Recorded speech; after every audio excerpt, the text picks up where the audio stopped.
go again. Weather bulletin. For the following counties in Pennsylvania, Armstrong and Butler.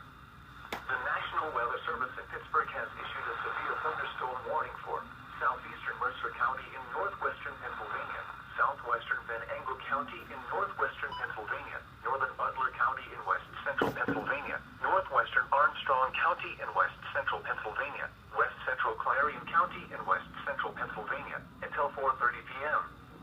At 3:41 p.m., a severe thunderstorm was located near Grove City, moving east at 35 miles per hour.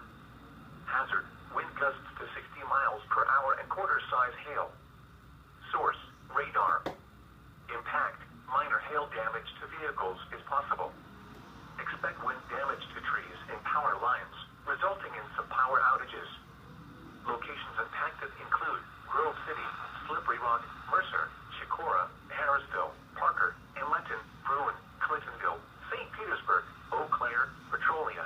This includes the following highways: Interstate 79 in Pennsylvania between mile markers 111 and 121. Interstate 80 in Pennsylvania between mile markers 14 and 47. Move to an interior room on the lowest floor of a building. Please report severe weather by calling 412-262-1988, posting to the National Weather Service Pittsburgh Facebook page, or using Twitter at